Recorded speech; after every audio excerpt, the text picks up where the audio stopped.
Hi guys, ज्ञान सीवन coaching classes में आपका हार्दिक स्वागत अभिनंदन है। आज हम जो है चारों क्वांटम संख्याओं के मान निकालना सीखेंगे। चारों क्वांटम संख्याएं होती कौन है? तो पहला मुख्य क्वांटम संख्या जिसे हम एनसीटी प्रेजेंट करते हैं, और दूसरा आपका यल है जिसको हम द्विवंशी क्वांटम संख्या बोलते हैं, और इसको जो है हम यल से प्रदर्शित करते हैं। तीसरा है यम। आइए देख लेते हैं। तो यहाँ पर हमसे पूछा है क्वेश्चन का है 2p5 मतलब 2p5 में 5 इलेक्ट्रॉन है, में अंतिम इलेक्ट्रॉन के चारों क्वांटम संख्याओं का मान हमको ज्ञात करना है। तो कैसे करेंगे? बहुत ही आसान तरीके से, मात्र आप इसको एक बार सीख जाओगे तो 30 सेकंड में कर सकते हो। कैसे कर सकते हैं ये देखते हैं। पहले आपको पता होना चाहिए कि अगर चुंबकीय क्वांटम संख्या का मान निकालना होगा तो उसके लिए फिक्स होता है। यस के लिए क्या होता है? मान 0 होता है, और पी के लिए क्या होता है? 1 होता है, और डी के लिए कितना होता है? 2 होता है, और एफ के लिए 3 होता है।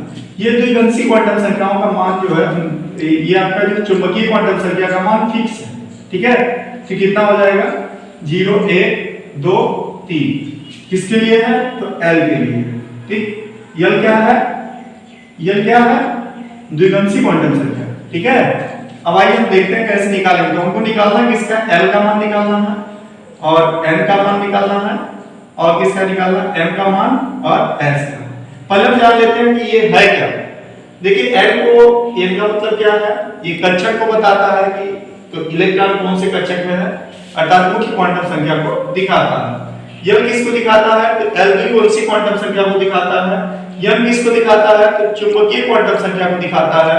इसके बाद s किसको दिखाता है? तो चक्कर क्वांटम संख्याओं को दिखाता है।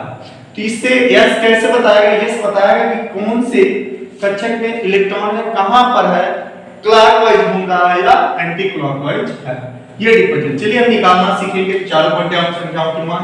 देखिएगा इलेक्ट्रॉन कहां पे है? तो 2p5 है। ठीक है, कहां में है? 2p में। देखिए जो भी fpd होते हैं, p df होते हैं, उनके जो बगल में लिखा हो तो वो संख्या जो होता है कक्षक को दिखाता है। तो यहाँ p के बगल में कितना है? 2, तो इसका क्या हो जाएगा? मुख्य क्वांटम संख्या का मान कितना हो जाएगा? 2 हो जाएगा। ठीक है, यल का मान हमको क्या किस पे प्रेजेंट करना है? p। कौन से में? इलेक्ट्रॉन किस में है? तो p ब्लॉक में है। तो p ब्लॉक में क्या होगा? यहाँ पर देखिएगा p ब्लॉक के लिए मान क्या है? 1 है, तो l का मान क्या हो जाएगा? 1 हो जाएगा। ठीक, नेक्स्ट हमको निकालना है m का मान। तो इसके लिए हम जो क्या करते हैं, रटती भी याद कर सकते हैं, और उससे आसान है इलेक्ट्रॉन भर के देख लेंगे। तो p में कितने कक्षक खाने होते हैं? तो p में आपने देखा होगा 3 खाने होते हैं। कितने खाने? 3 खाने। देखिएगा 1 2 1 3। ठीक, अब इसका मान क्या होता है? ये 0 होता है, और राइट में जाएंगे तो प्लस में होगा, +1 +2, तो ये +1 हो जाएगा, और इधर आएगा तो -1 हो जाएगा। ठीक, अब हमको भरना कितना है? 5 इलेक्ट्रॉन। तो इलेक्ट्रॉन भरने का नियम क्या है? हम एक इलेक्ट्रॉन करके भर सकते हैं, ना कि एक साथ में 2 इलेक्ट्रॉन भर सकते हैं। तो यहाँ पर इलेक्ट्रॉन भरेंगे, हमारे पास कितने इलेक्ट्रॉन है? 5 इलेक्ट्रॉन है। तो पहला इस तरह से हम भरेंगे, फिर 1 2 3। ठीक है, एक साथ में नहीं भर सकते। दूसरा देखिएगा 2 4 हो गया, और 1 5 हो गया। ठीक, हमसे पूछा है कि इसका अंतिम इलेक्ट्रॉन क्या? तो पांचवा इलेक्ट्रॉन गिनिंग काउंट करेंगे, कहां पे है? 1 2 3 4 5। किसमें है? यहां पर है। तो इसका मान कितना है? 0 है, इसलिए m का मान यहां पे क्या हो जाएगा? 0 हो जाएगा।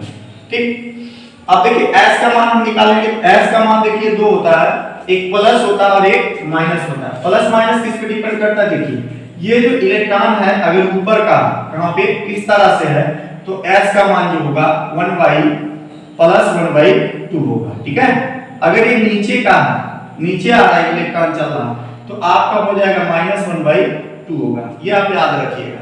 ठीक, क्लॉकवाइज है तो क्या होगा? 1/+2, अगर एंटी क्लॉकवाइज है तो -1/2। तो s का मान यहां पर देखिए पांचवा इलेक्ट्रॉन कहां है? तो ये क्या है?